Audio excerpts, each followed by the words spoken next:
നമ്മുടെ നെവീനും അതേപോലെ തന്നെ അക്ബറും ഇപ്പം ഒരു ഒറ്റപ്പെടൽ സ്ട്രാറ്റജിയൊക്കെ കളിച്ചുകൊണ്ടിരിക്കുകയാണ്. ആരുടെടുത്തൊന്നും അധികം മിണ്ടാതെ. കാരണം ആര്യൻ പോയല്ലോ, ഇനിയിപ്പോൾ അവരുടെ പത്തി നന്നായിട്ട് താന്നു. ബാക്കി എല്ലാവരും ഒറ്റ ടീമായി, ഓൾറെഡി ഒരു ടീമായിരുന്നു. അപ്പം അങ്ങനത്തെ കുറച്ച് പ്രശ്നങ്ങൾ കാരണം രണ്ടുപേരും മാറിയിരിക്കുകയാണ്.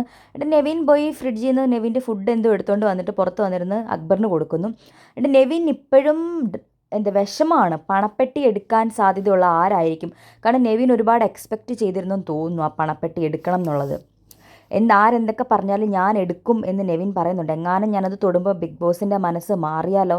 പണത്തിന് പണം തന്നെ വേണം. ഈ പണം എടുത്തിരുന്നെങ്കിൽ എനിക്ക് എന്തൊക്കെ കാര്യങ്ങൾ ചെയ്യാൻ പറ്റുമായിരുന്നു എന്നൊക്കെ നെവിൻ പറയുന്നുണ്ട്. അതേപോലെ നെവിൻ ചോദിക്കുകയാണ്, ബിഗ് ബോസിന് ഇത്രയും എന്നോട് എന്താണ് ദേഷ്യം? ഞാൻ അത്രമാത്രം വലിയ തെറ്റ് ഇവിടെ ചെയ്തോ എന്നൊക്കെ ചോദിക്കുന്നുണ്ട്. അപ്പം നെവിൻ, നമ്മുടെ അക്ബർ പറയുന്നുണ്ട്, അത് നീ വെള്ളമൊക്കെ കോരി ഒഴിച്ചില്ലേ, അതൊക്കെ വലിയ തെറ്റല്ലേ? അപ്പോൾ നെവിൻ ചോദിക്കുന്നത്, അവളെന്നെ പിച്ചിയോ മാന്തും ഒക്കെ ചെയ്തല്ലോ എന്നുള്ള രീതിയിൽ. അപ്പോൾ അതിനൊന്നും ആരും ഒന്നും പറഞ്ഞില്ലല്ലോ. എന്നെ പിച്ചിയെ മാന്തിയിട്ടാണ് ഞാൻ വെള്ളം കോരി ഒഴിച്ചത്.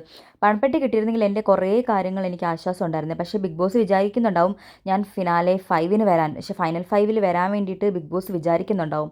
പക്ഷേ 14-ാം ആഴ്ചയിലെങ്ങാനും ഞാൻ ഔട്ടായി പോവുകയാണെങ്കിൽ അതിൽ ഏറ്റവും വലിയൊരു ഒരു തോൽവിയായിരിക്കും അത്, ഞാൻ അങ്ങനെ ഔട്ടായി പോവുകയാണെങ്കിൽ എന്നൊക്കെ പറഞ്ഞ് നെവിൻ വിഷമിക്കുന്നുണ്ട്.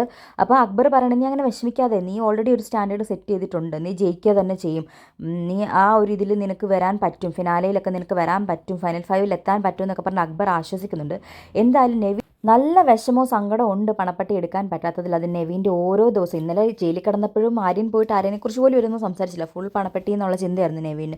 അതേപോലെ ഇപ്പോഴും രാവിലെയും ഒക്കെ നെവിൻ ഭയങ്കര ഗ്ലൂമി ആൻഡ് ഡള്ളാണ്. പണപ്പെട്ടി എടുക്കാൻ പറ്റാത്തതാണ് നെവിൻ്റെ ഏറ്റവും വലിയ പ്രശ്നം. പക്ഷേ നെവിൻ ഓരോ കാര്യങ്ങളും ചെയ്ത് കൂട്ടുമ്പം ഇതൊക്കെ ചിന്തിക്കണമായിരുന്നു, നാളെ എന്താണ് എനിക്ക് വരാൻ പോകുന്നത് എന്നുള്ളത്. നെവിൻ ചിന്തിച്ചില്ല. അത് നെവിൻ്റെ ഭാഗത്ത് തെറ്റാ. നിങ്ങൾക്ക് എന്താ തോന്നുന്നത് എന്നുള്ളത് നിങ്ങൾ കമൻറ്റ് ചെയ്യും.